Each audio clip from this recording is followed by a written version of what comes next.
guys, welcome back to my channel. For those of you who are new, my name is Princess, and this is my channel, Princess Living Free, where I basically just cover content focused on life abroad, specifically in Ethiopia.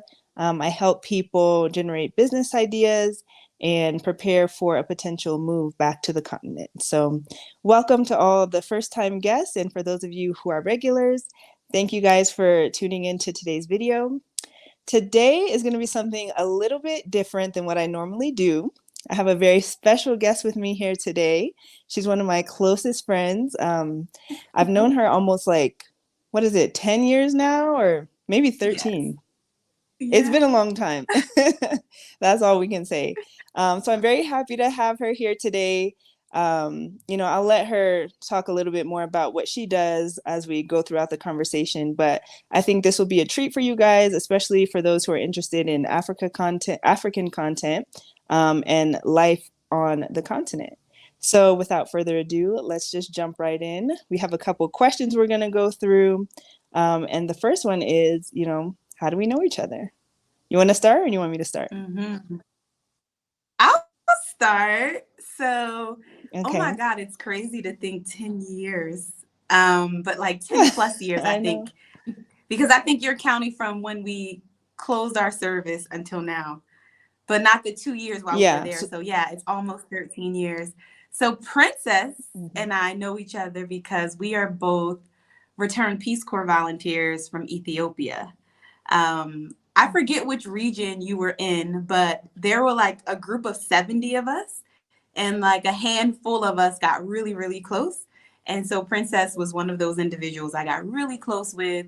Her, and then there's another young lady. The three of us are pretty close, and we try to keep connected even after service. So that's how we know each other. Yeah, absolutely. Hey, Amaka, if you're watching. Yeah, so the three of us got really close during our Peace Corps service. And I don't know if I mentioned it or not, but this is Jessica. That's her name. Yes. So yeah, we know each other. We both served in the Peace Corps. I think I did a video on my Peace Corps service, or something like a testimony video or something, like a few months back, or maybe a year back at this point. So yeah, she was also in the Peace Corps. We served between 2010 and 11 and 13, right? Yeah, okay. 2011 and 2013. Yeah. Guys, it's been a long time. So yes, we've stayed in contact all throughout those years, and our friendship has just grown. And our love for the continent has grown as well. Yeah. So, it's just interesting how our paths have crossed, and, now they're parallel with each other. And so, we'll see where things go from here. All right. Moving on. Yeah. Where are you now? Well, okay, so most of you already know where I am. If you've been watching the channel, watching some of the videos I've been posting recently, I am currently in Ethiopia. My family and I are here visiting right now. We moved to Ethiopia earlier last year, and we stayed here for about 6 months. And, we purchased land, we began building a house, and kind of just got a feel for what life would be like permanently in Ethiopia. So we have returned to visit family, and also to check on the progress of the construction of our home. Everything's going well. And so, we've just been here for the last 3 weeks or so, enjoying ourselves, doing like the tourist thing a little bit, as well as some business. So yeah, that's where I am right now. Where are you? I'm actually, I'm Drum in Zambia. Woo! Back on the continent. And I've been here since maybe March 17th, and today is like June 11th.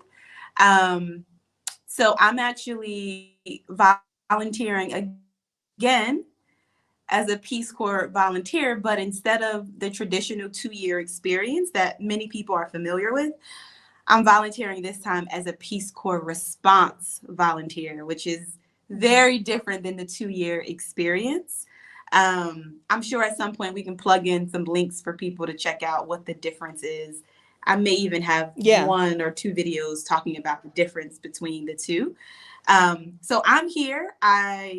When we served in Ethiopia almost 10 years ago, I wanted to stay. Like, I wanted to stay another year, but things happened. And in hindsight, I don't think I was ready anyway. I feel like now, with 10 plus years of work experience, I have more to contribute to the community that I'm serving in. So this is something I've always wanted to do, which was come back and volunteer again.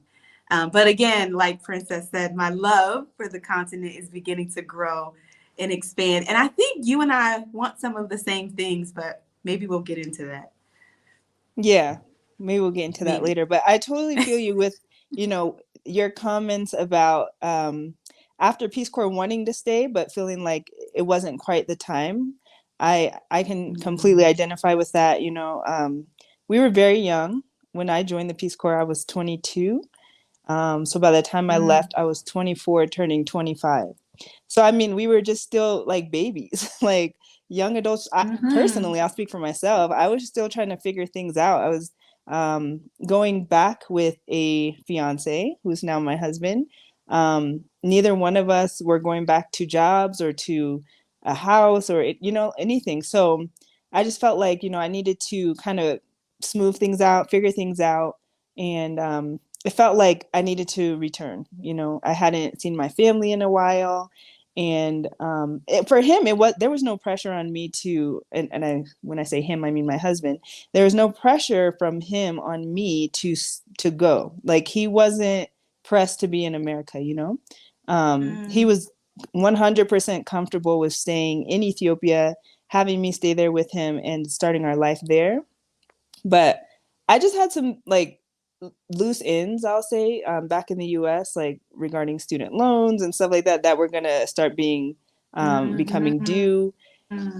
So it was just like a lot. And I was like, you know what? I feel like I need to go back to what is comfortable in order for me to figure out what's my next step, and that helped me a lot. So I just wanted to throw that in there because I felt the same thing. Like, I wanted to stay. I bawled. I was crying so hard when I left.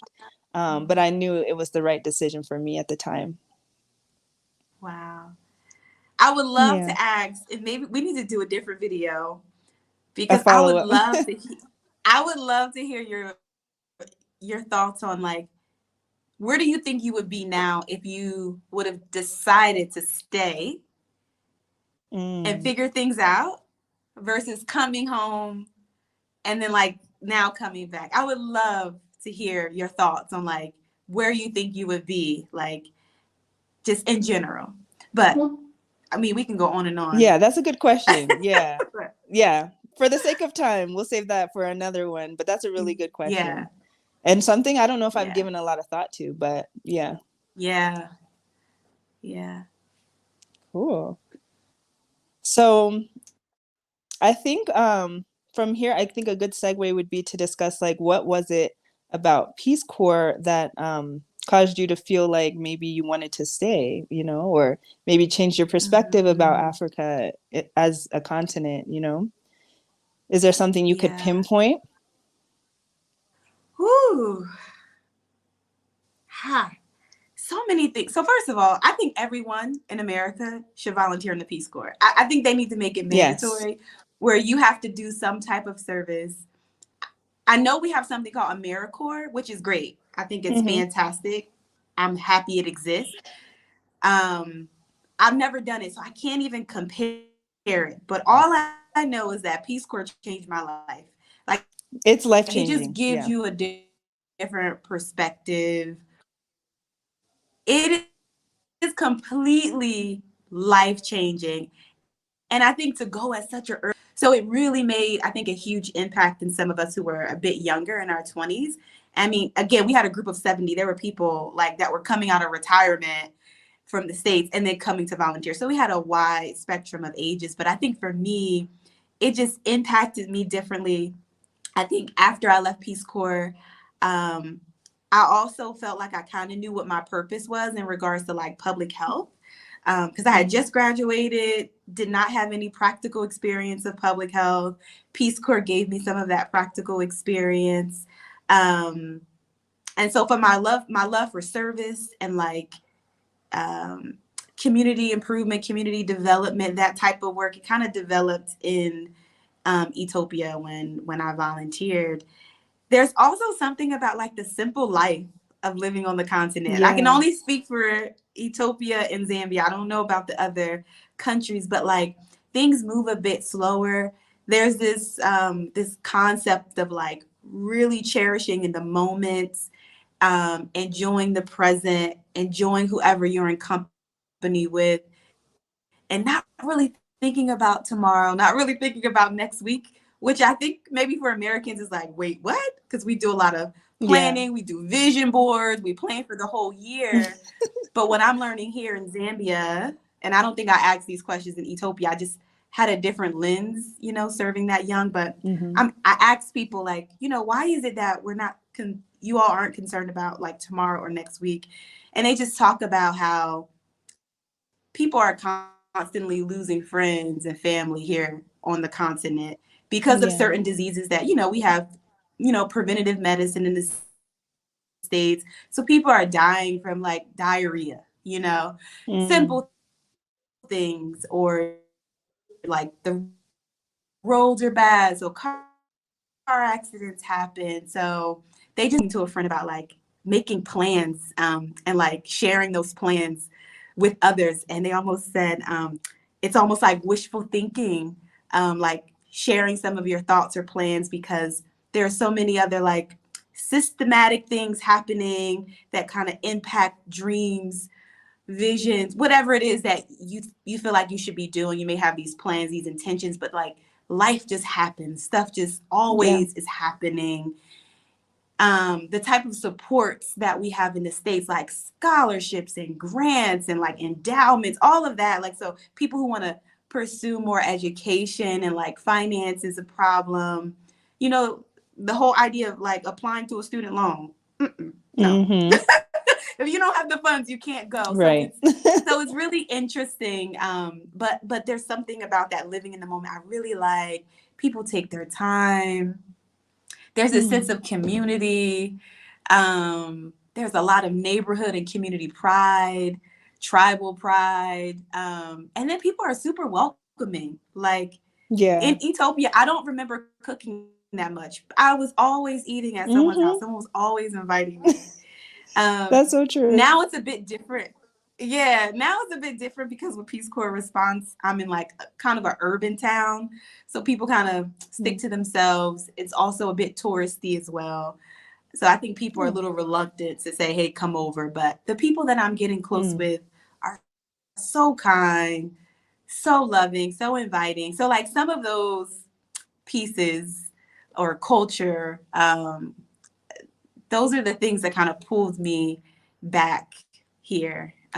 So yeah, we'll see. Wow. We'll see what happens. That's beautiful. Yeah. I think for me too, like I've only done the one Peace Corps experience, the 2-year one. So I can only speak from that. And I've only been in Ethiopia. And so I think, I had a similar experience in that the simple life and the sense of community is what really like just pulled me in, I never felt alone. Like even when I was alone, I still felt like I was part of something.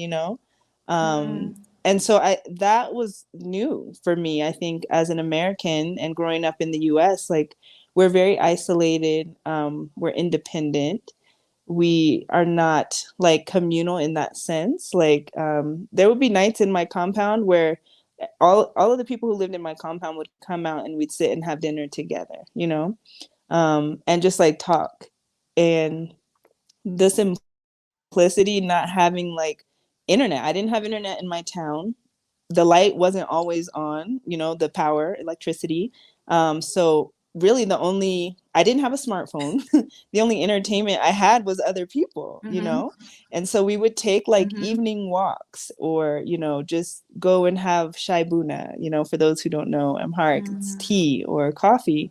and just enjoy each other's company, you know, and I really valued that time. I think, you know, initially when I got to my town, I felt like an outsider, you know. I'm not gonna lie, I'm not gonna say like I was immediately embraced, you know. And that might have been because, you know, the Peace Corps makes your site aware that they're getting a volunteer, right? So they know if foreigners coming in, you know. So I think generally Ethiopians are very warm and welcoming, but you know, initially I was like, I feel like an outsider. Everybody knows me as the Ferengi, the foreigner, you know. But it didn't take long for people to embrace me, and so that it really just pulled at my heart, and that's why, you know, I was so emotional to leave, because like I had built a Mm. family, not only with my in-laws, but like with just the people, the host country nationals, as Peace Corps says, like the Ethiopians. And so, you know, for me, I just like I felt like, man, going back, I knew, okay, I'm gonna have to probably get like a corporate job or some kind of like, you know, office job based on the degree I have in business. And you know, I just felt like, do I want that? Is that the kind of lifestyle that I want? Like, I had really fallen in love with the slower pace of life, and you know, just the Mhm. simplicity, and you know, cooking simple Mhm. meals and just doing regular things. Like, there was no hustle and bustle, you know. It was just I felt like I was living. I felt alive, you know. Whereas Yeah. like, I think in the U.S., I've worked in an office setting. I've worked as a public servant for the U.S. government, and the days feel like a blur. Like, I'm not lying. Like, literally, it just feels like you're living for the Mhm. 2 days you have off, for the weekends, and that's not Mm. living. That's just like trying to make it through. You know, you're just trying to survive, and so here I felt alive. Like, I felt the moments, I felt the days, I enjoyed the people, I enjoyed the conversations and the laughter, the food. So yeah, I think that's what really, you know, inspired me to return, to want to return. And then I think even beyond that, being married to an Ethiopian, I think it's always been a dream of his to establish something in his home country. So, you know, that's kind of what motivated us to start building this house, you know. Um, so yeah, those are my two big reasons, for my two big inspirations, I will say, for returning back to the continent. And I think I'm if we have time too, you kind of brought up a little bit of a, not comparison, but you said that you've been in two African countries, Zambia and Ethiopia. And so like, I don't know if you want to get into it now on like your thoughts on yeah. the differences or similarities, or should we save that one? Yeah. So yeah, I could do a whole video about that because Okay. they're so they're so different. Mm, And I want to spend some more time thinking about those differences. Also, it's that's been fair. more than 10 years since I've been in Ethiopia. So I want to make sure Yeah. I really think about the differences. Yeah, Okay. but there's definitely some similarities, though, for sure. Yeah. I would expect that, I think. Hmm. Okay, so I think from here we're going to talk about where we're gonna go from here, right? Our next steps. Yeah. So before that, though, I wanted Okay, to, okay. I loved how you started talking about like if you felt like you were living, because Mm, the name of your YouTube channel is Princess Living Free. And then you yeah, also have a blog as well. So I wanted you to talk more about both of those platforms that you have sure. and that you actively keep up to date. Right. So the YouTube channel first is called Princess Living Free. You can see the name of the channel at the bottom of the screen. Please feel free to like and subscribe to the channel. Um, but yeah, so the name basically came from exactly that. The idea that I'm searching for freedom, you know. Um, Mm. Slavery in physical slavery in the United States has ended, but mental slavery is still alive and well. Um, And so, I'm breaking free from that, and I'm starting to see the world in a new way. I'm starting to see myself in a new way, and even, specifically the continent. So the channel is basically documenting my journey towards that freedom, and towards a deeper understanding, a deeper spiritual understanding. Um, so yeah, that's the channel. And so as you watch the videos, I think you will kind of pick up on it, especially now that I've kind of given more context, to the fact of like, this is a journey that I'm on, that my family is on, and we're being led by the Most High, to do God's will and to follow His leading, wherever that may be. That is a physical leading geographically, as well as a spiritual leading, our spiritual understanding of Him and who He is and our purpose. So that's the channel in a nutshell. And aside from that, I do maintain a blog and I upload posts 2 times a week, usually. And on that side, I'm more focused on womanhood, motherhood, and wifehood as it pertains to biblical living for women.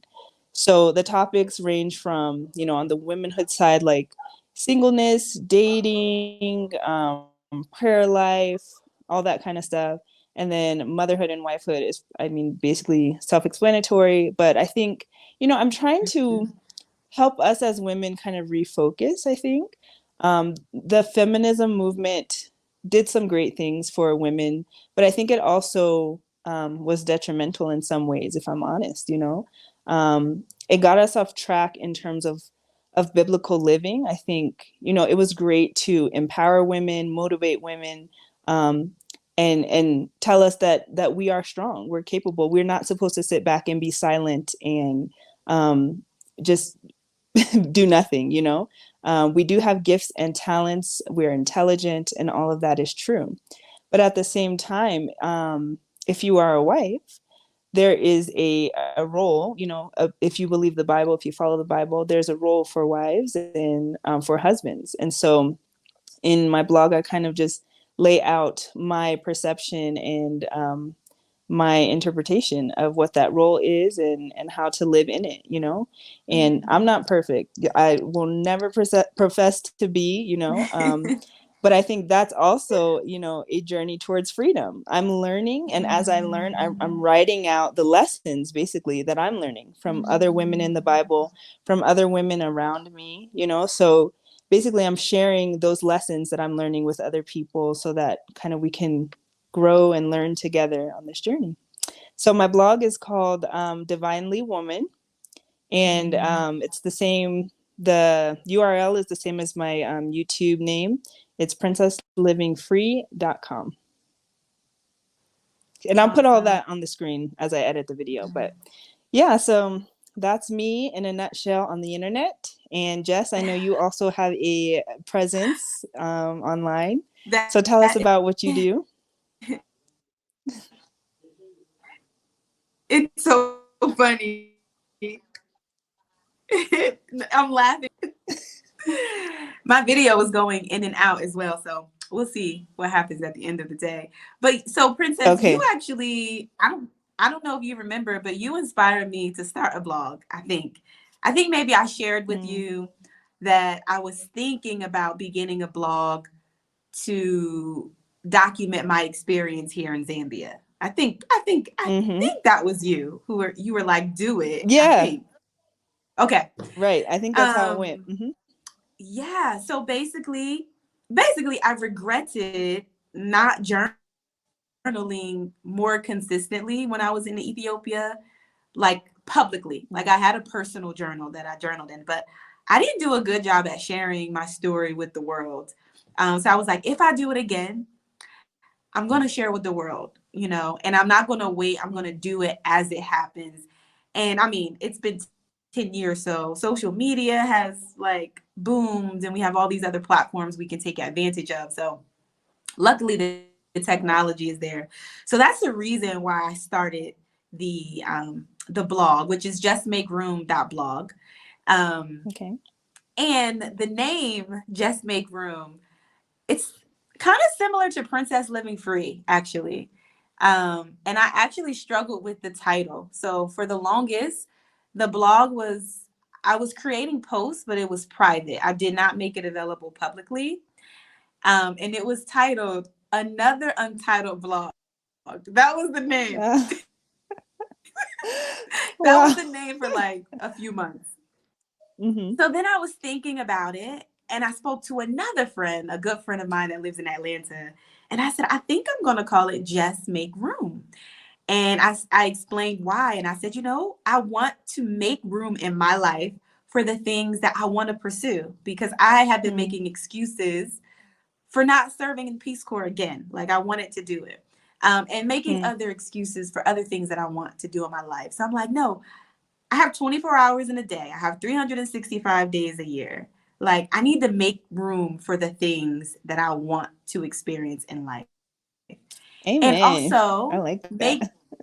so that was that. And then also, I'm glad we're talking about our faith and Christianity, but also start creating space in my life for Christ, because I was all over the place. But now, like, I'm just very intentional about spending more time with him. And I'm happy. I have joy. And a whole bunch That's of other awesome. things. That could be a whole nother video. Yep. We got a lot of like separate videos to make. I know.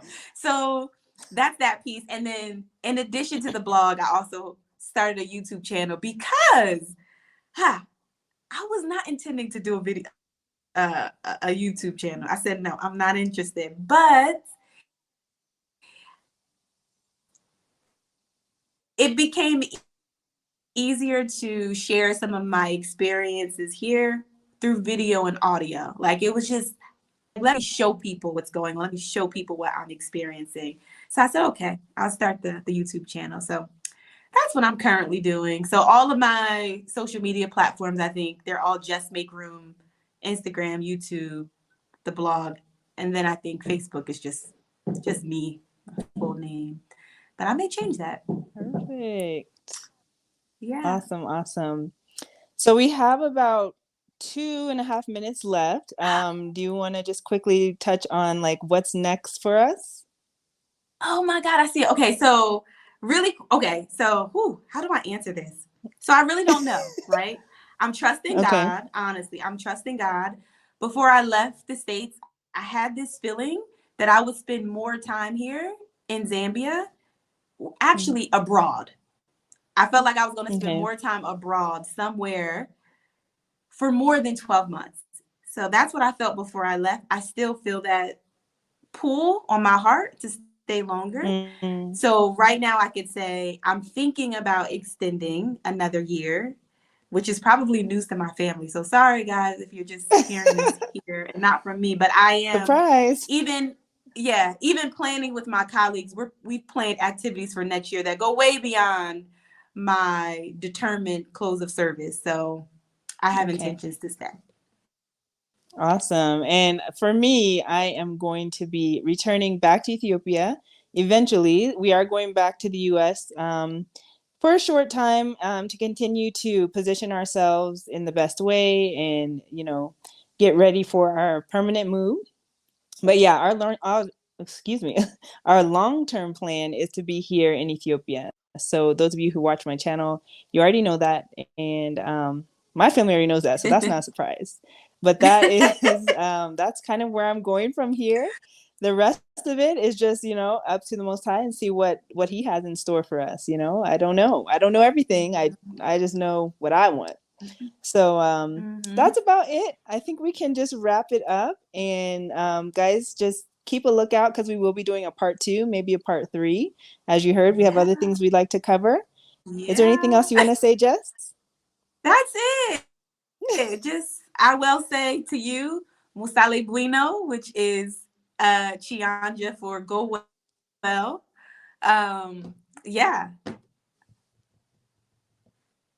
All right. Well, and I'm Heart. Ciao. Bye. Bye.